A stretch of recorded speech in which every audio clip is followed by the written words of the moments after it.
Hey, welcome back, everybody. It's Tuesday, so it's got to be time for the College Financial Health Show with Matt Hendricks and Gary Stocker. It's the show that we look at college finances. And as far as I know, we're the only show that looks at individual colleges and offers some detailed financial analysis and detailed look at graduation rates, enrollment numbers, and all those kind of things. And here's what we encourage you to do. Watch the show. You can watch it live, and those joining us live, thank you. You can watch the recorded version that will be out later each day that we do this. And you can look at a lot of different things, but take the look. As Matt and I regularly say, it's the comparisons that matter. And we look at comparisons using technology that I believe nobody else has. So join us live, join us on the recorded version, and take a look. And if you ever want a demo of a product, I'll leave the contact information in the show notes. Hi, everybody. I'm Gary Stocker. I'm founder of College Viability. And I'm Matt Hendricks, founder of Perspective Data Science. Today, we're looking at 3 schools as usual. And as usual, I probably put too much stuff in my notes to try to cover in the time that we have available, but I'll just go with it. We have Elmira College, New York, Seton Hall University, New Jersey, and Knox College in Illinois. Be sure to stay to the end at Knox College segment. I'm going to show a detailed dive into how you might shop for a food service vendor and lots of other things. So first, how do you identify whether you need to shop for a food service vendor, and then how you might go about shopping, what vendors you might target. Turns out some vendors tend to be lower priced than others, and I'll show you those. It's pretty easy to identify in the Advanced Financial Compass. Okay, so let's get into it. I'll show you, I'm going to do some efficiency today with how to present this. So I'm going to start with Elmira. By the way, you're looking at the Advanced Financial Compass, the paid version. The free version has some of this stuff, but a lot of the capabilities are disabled. So I'm going to do 2 schools at once. To start with, I'm going to do Elmira in New York and Seton Hall.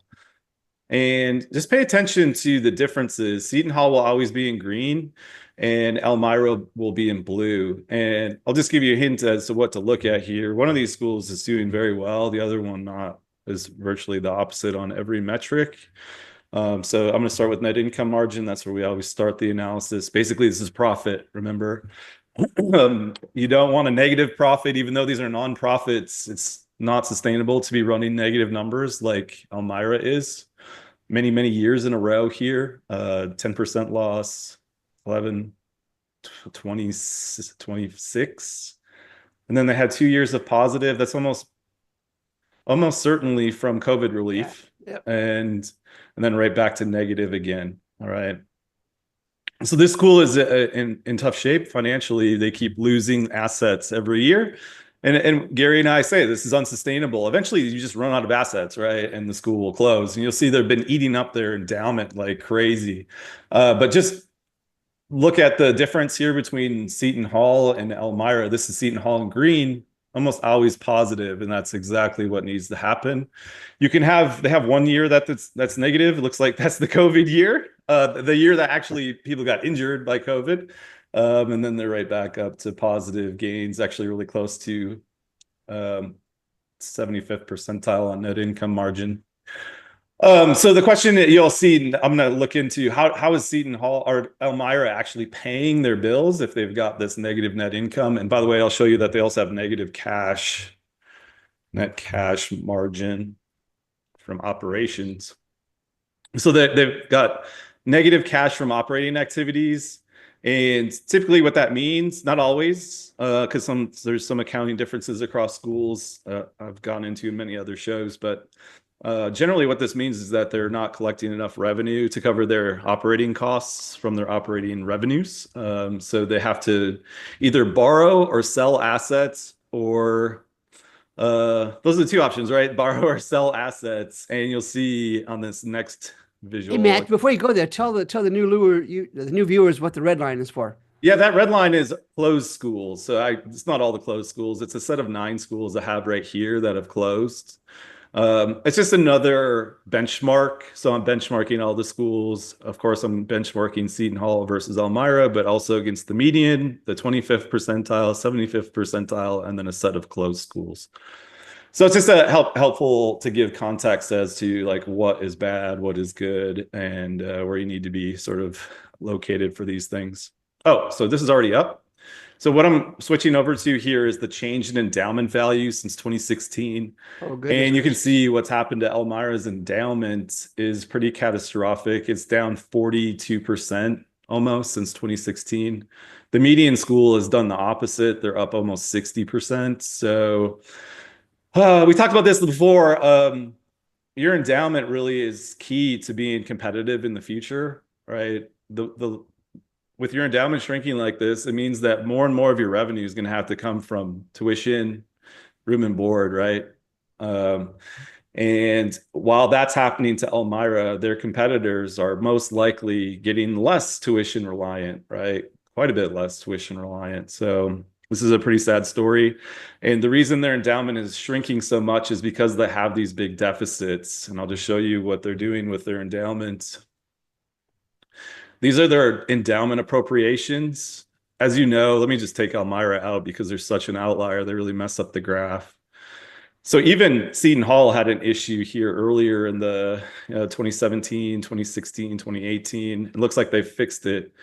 But basically what this is how much you're drawing off your endowment every year. It's really common. The most common policy for drawing off the endowment is 5% of the average value over the previous 3 years, which turns out to be about 4.5% of your beginning of year endowment value on average. And you can see Seton Hall's right in that range right now, which is great. But these back here certainly hurt their endowment growth. And I think you can see that back here, their endowment growth is a bit low.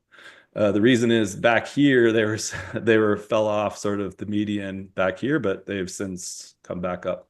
So back to Elmira, you can see Elmira is just completely out of nowhere here. These draws are like 8.5%, 10%, 23%, 6%. And if I remember right, when I actually looked at their audit, this is actually low. There was another special draw that my AI didn't recognize as an endowment draw, but I think it was another endowment draw.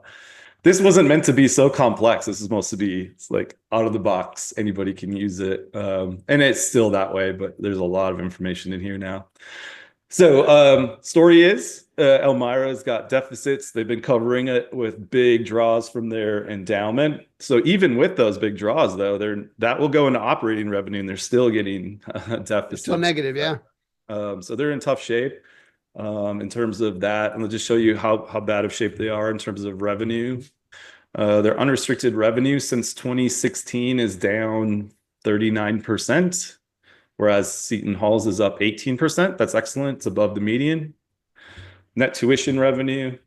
See, same story, right? Net tuition revenue is down 51% at Elmira.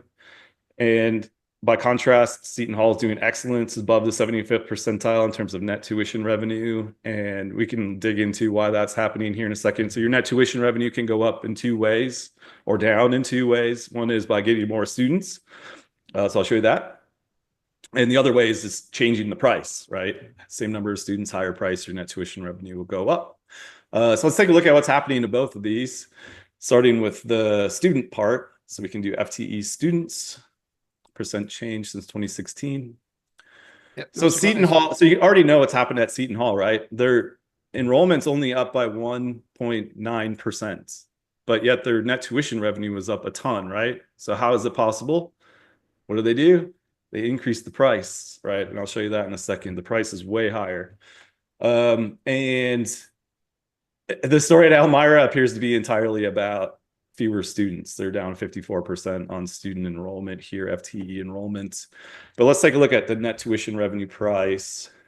So I'm pretty sure that we're going to see a big increase in tuition revenue per student. So that's just the raw value, and then per student. Yeah. Wow, that's amazing. So people have been paying a lot to go to Seton Hall for quite some time. Yep. Starting about $22,000 just for tuition, not including room and board. Now they're paying almost 30 grand just for tuition, and then probably another 10 grand on top of that for room and board. We could check that with the auxiliary revenue, but take a look here at Elmira. Their price is pretty much constant here. which, clearly it's all about losing students. And so, yeah, they've got to dig into that. It doesn't appear to be a pricing issue. They're right at the median here, but perhaps a lot of their competitors are dropping price below them. So that would be something to look at. And again, one of their competitors wouldn't be Seton Hall, but you can add in a bunch of other competitors for Elmira and see what they look like on net tuition revenue per student. So, Matt, it looks like Elvira has tried to maintain some tuition pricing integrity, but the Yep. cost has been decreased enrollment because competitors are probably underpricing them. Yeah. Yeah. I mean, I would argue they probably should be pushing that price down further. There's depending on the elasticity, which is probably pretty big. I know that's kind of jargon, but basically the idea is that if they reduce their net price a little bit, they might get a bigger percentage change in enrollment, which would offset the reduced price and actually increase revenue. But we need to do a lot more digging to figure out exactly what that is. There can be a lot of quirky things. I've got clients where just specific income bands of students, their price looks a bit weird, and there's lots that we can investigate on the Which would show up in the strategic compass. That's also yeah, exactly. So there's a lot to dig into there. It could also be marketing issues and stuff like that. Sure. So I'm going to skip ahead. The CapEx on both of these schools, same story. Seton Hall is investing a lot in infrastructure. Remember, the school's not really growing, but people are paying a premium to go there. They're investing in their infrastructure, replacing depreciating assets at a higher rate than they're depreciated. Well, Elmira is not. Actually, it's pretty important that we see this. So yeah, I always like that one. Right. So every year we're looking for a CapEx to depreciation ratio of 1 just to break even, right? To keep your capital stock even over a long time range.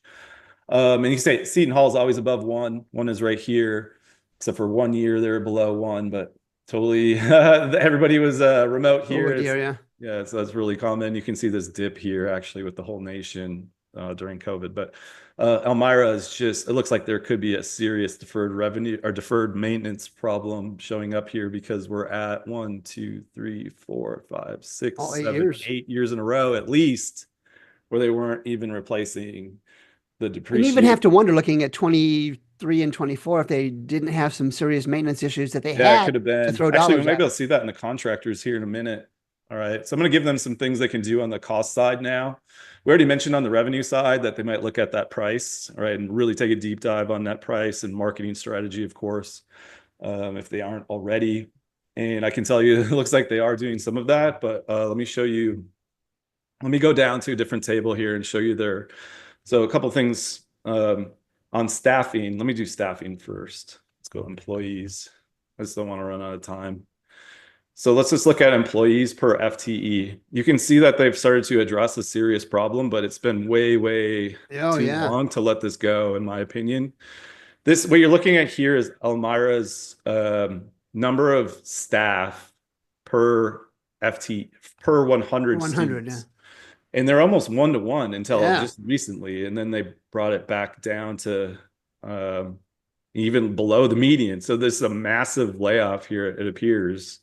And I'm guessing there's news stories that show that sometimes. Yeah, I think there were. I saw there was a lot of cuts happening. But this is a very serious cut, right? We can just go to the raw values and see. Went from 600 staff to 335. So they basically cut half of their staff in one fiscal year, it looks like. That's a significant drop. So they're obviously in serious distress if that data is correct, right? Cutting half of your staff. That's, of course, a headline. And it's not clear that that's even enough to get out of, losing half of your students, but maybe you can get sustainable from there. You know what? I'm going to jump in, Matt, on this because I don't remember the Elmira story specifically, other than they were there. And I would worry that we would go back and see the news stories. Elmira's response would be, well, we fixed things now because we've laid off all these people. But Matt, the financial story you're showing here suggests that's not the case at all. Yeah, so in order for it to be fixed, we need this to be positive, right? And it's still quite negative, in fact, worse. So there's more work to be done for sure. But at least they're doing stuff on the expense side. So And you saw the employees per FTE. Employees. Okay. It's interesting to look at Seton Hall here too, because remember, their employees per FTE is low, very Yeah. low. And these students pay a premium, almost double to go to this school compared to a normal school. So you can see why their finances are so well in check. They have like a massive surplus. And it appears their payroll is very inexpensive. Show the 100,000 number on that, Matt. Yeah, employees over 100K. Yeah, so they're in New Jersey, correct? Right, Yeah. right. Yeah. But Elmira's in New York, but yeah, they pay a lot too. They pay their staff well. This is actually the ideal. I mean, if I were to design an HR system for my school, this is where I'd want it to be. I want everybody to get paid a lot compared to even market rates, Right. and then just have a low number of staff, right? And there's a lot of reasons to like that kind of combination. And what's the raw value on that one? Raw value On the 100,000. 390. Almost 400 students, yeah. And Elmira. Oh, this is 390 staff over 100K. Right. Yeah. And Elmira looks like 10. a dozen or something, Yeah. 10, yeah. Yeah, it's just a different ball game there, but that's about right for the median. All right, so let me look at, definitely Elmira is doing something on the expense side with staffing, which is good. I would recommend that, several years ago, just looking at that data. But let's take a look at contractor side as well. Contractors paid over 100K. And here's something that's a bit concerning, which could be one of the problems at Elmira. Although they cut half their staff, right? It looks like they added a bunch of contracts over 100K. Again, assuming this data is correct, they got rid of 300 staff, but then they added not at least $900,000 in vendor contracts. So if that's not coming with revenue, that's a big problem, right? They didn't really fix the cost side, did they? Right. They moved it around. Yeah, just moved the money around. And then you can see Seton Hall is a bit high on vendor contracts. That's totally reasonable and maybe actually expected, given that they have a low staff, right? Yeah. They have a high number of vendors. They're in a very flexible situation, right? It's nice to have vendors you can just fire whenever you feel like it, right? Assuming the contracts then go on for like 10 years. Don't sign 10-year contracts. All right. So yeah, there you go. Let's take a look at specific contracts for both of these. So Elmira, and so they went from, let me see these. So right, let me just look at their most recent contracts and just give them a hint on what to look at here. So they went from 0 contracts to all of a sudden having a bunch of contracts, and that could be a data error. It's hard to believe it went from 0 to 9, but maybe they did. I don't know. But one thing to look at is this dining contract is really high. All right, I'm going to show you another example. And the reason I know it's high is that's almost $5,000 per FTE. That's very high. Normal is like 1,300. So it's highly likely they could cut this dining contract in half if they shopped around a bit. By the way, Parkhurst is a very expensive dining service provider, same as Bon Appetit, and I'll show you that example with Knox College in a bit. But here's another one, transportation, 300K. It's not a huge contract, but I mean, everything's going to add up for this school. And again, EAB, 610,000. You saw their enrollments is cratering, right? Maybe they just brought on EAB, but let's just double check that. I don't want to be picking on a certain vendor all the time, but they may have just brought them on, which could be a good move. Yeah, it looks like. Yeah, they just brought them on, it appears. So clearly trying to do something on that revenue side, but this is pretty late in the game now. You've lost half of your students already at this point, and still no balanced budget after cutting half of your staff. So it's pretty tough. Okay, so long story short, lots of stuff going on here. Elmira is in trouble in lots of different ways, as I just showed. Seton Hall is doing excellent. Keep doing what they're doing. Although there's ways to optimize even. Seton Hall, let me show the vendors here. I think there was some optimization they could have done. I just want to, even when a school's doing well, in almost all the schools I work with are doing well, but Seton Hall. Let's do FY 2023.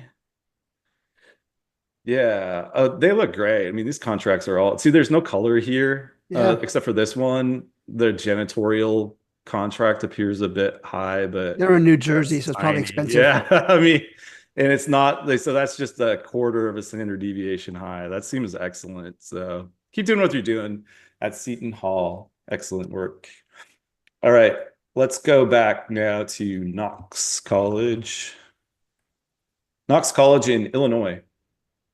And oh, there you are. There you already fast forward ahead to one of the things I'm going to say. They got a lot of contractors again, and I'll show you in detail some of these contracts that don't look right.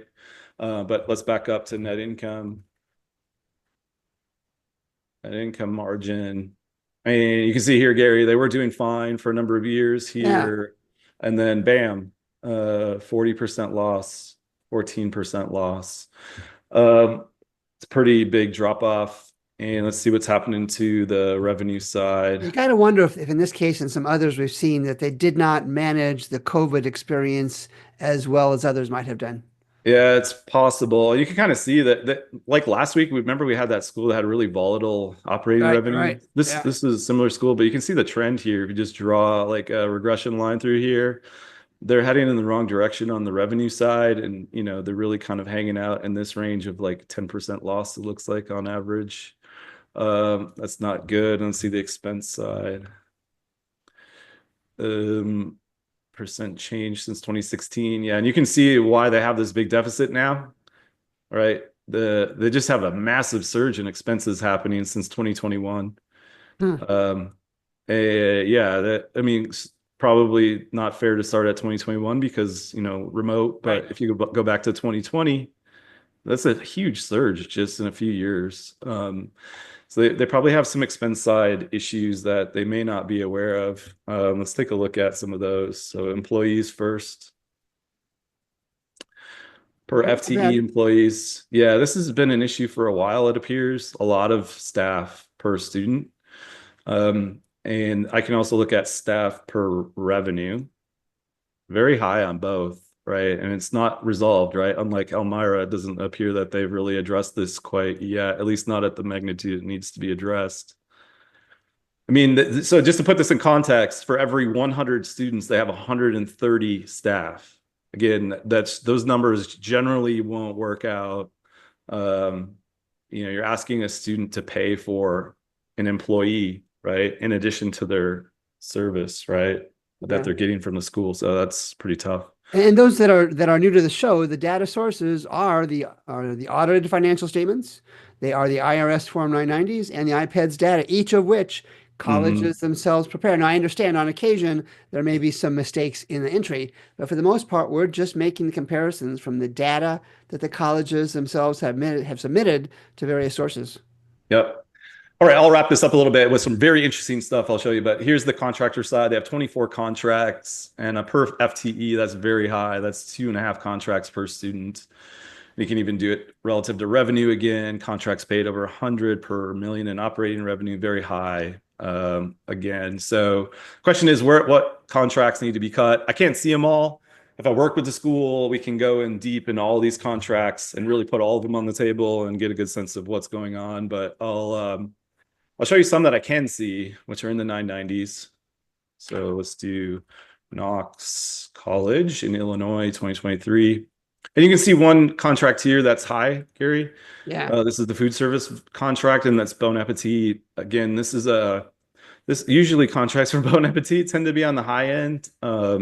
Again, I know there's potential here that it would make sense if they're bringing in extra revenue to the school, but I would want to see that if I were a board member, right, or president or whatever. If you're going to pay a premium for your food service, you better expect to get a higher revenue from room and board, right? And if that's not happening, then it doesn't really make sense. This is not it's not like mission critical to have the best food around, right? Unless it's going to bring in more students and bring in more auxiliary revenue, then it would make sense. But you got to double check that. You can't just say, oh, we're going to have great food and then go broke, right? Yep. So here's what I was going to say. So I think they should spend some time shopping around. And the reason is, let me just show you what other schools in Illinois pay that are nearly the same size as Knox in 2023. See these filters I'm adding here? I'm just checking Knox's size. They're 1,031 students. So let's find a bunch of schools that are between like 800 and 1,200 students. So you can do between And let's do 800 to 1,200 students. Okay. And let's get rid of Knox and then sort it by amount per FTE. I hope you're staying with me. Yep. All right. And then the last thing here, I want to see just food service vendors. All right. So here are the ones in Illinois. And you can see Knox is the second highest out of this group of schools with this enrollment between 800 and 1,200. And, you know, there's a school here that's bigger than they are, Greenville University. They have a different vendor and their contract is quite a bit less, right? On a absolute basis, it's about 900, 800K less, right?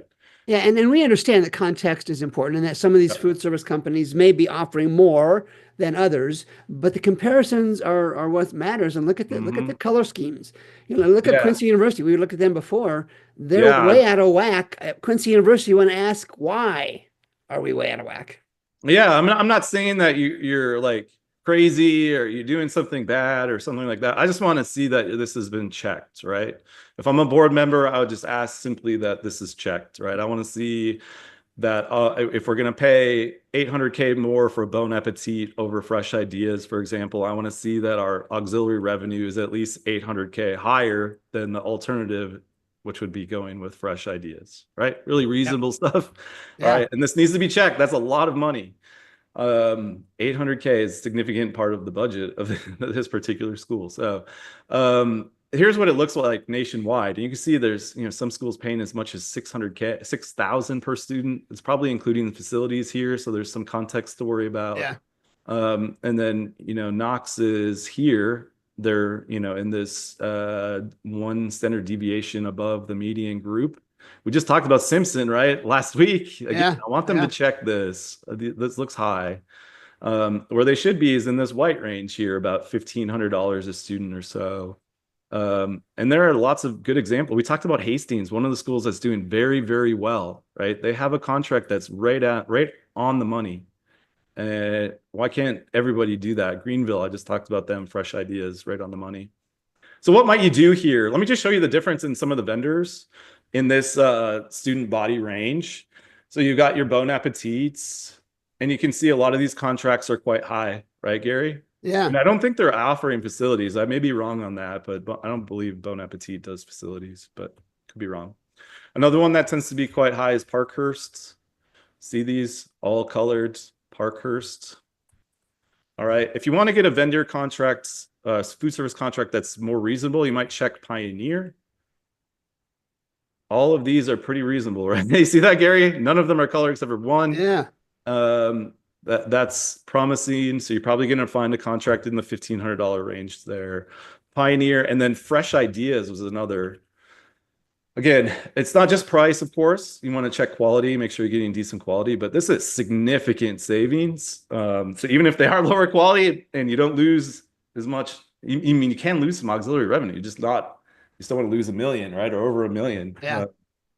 And I think it's highly likely that you could switch to a different vendor and not lose revenue and slash this cost. But again, it would be worth a further deeper dive to check these things. All right. That's all that all that I was going to show, Gary, how this table has a lot of power. By the way, I just added to this table, like, has like 50,000 contracts in here. So if you want to get a good sense of like who the operators are in different fields, we've got them all in here: marketing, advertising, enrollment management, janitorial, all of that. I think it goes all the way back to 2016. And these colors, by the way, are looking at differences within specific year range, right? So within 2021. Right. All right, I'll leave it at that. I'll pass it back to you, Gary. So, Matt, you don't know this, but 2 weeks from today, we will be reviewing our 100th college. Oh, no kidding. We started this back in August of 2024. And just watching your part of the show today, boy, we're starting to see trends. Yeah. We're starting to see patterns, both of colleges that are doing well and for colleges that are not doing well. And again, we'll share, you know, we tag all of these on our social media. And regularly, the folks that we do the show on, we find them following our shows. So if you're from Elmira, if you're from Knox College, I'll give you some contact information on the recorded version of the show, or reach out to me through LinkedIn, and we'll do a one-on-one demo Yes, we sell these products. Yes, we sell the strategic compass that Matt just referenced. And yet, Matt has a dog who sometimes visits him on the show. Uh, He's not supposed to be in here. but it's the comparisons. It's the comparisons, Matt. I've said it time and time again that matter. If you're not doing that, certainly it's your choice, but there are risks associated with not comparing yourself to others. And very briefly, let's take a look at the college viability apps. I've got the three colleges. I don't just show all the stuff that Matt shows, but I pull up some different things in graduation rates. And before Matt and I started recording the show today, I said, Matt, I'm doing a heck of a job picking colleges because look at the graduation rates.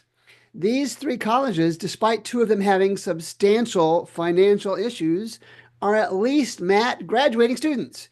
And too many times over the almost 100 colleges that we have done, we have seen colleges whose four-year graduation rates are below 50%, too many times below 40%, and on too often an occasion, four-year graduation rates below 30%. Dr. Hendricks, if you can't graduate students in 4 years, what are you even doing as a college? And I know that's my soapbox. You can tease me if you want. But that's perspective. Retention rates, again, look how solid they are, even in the financial challenges. And we're going to do our sustainable, unsustainable here in a minute. They're still keeping students there. That's intriguing because you have to wonder if some of the last dollars are circling the financial drain. What are these colleges like Elmira and Knox doing to keep students there? And yet they're doing that. Old-time undergrad, Matt Hazel had his own version of that. Two of the three, the ones in trouble, are down a few hundred students. It's almost half, almost 50% at Elmira, and about 25%, give or take, at Knox College over the last 8 reported years. Matt showed you a similar kind of number. Let's take a look at how much of the store these colleges are giving away. Now, you don't call it that.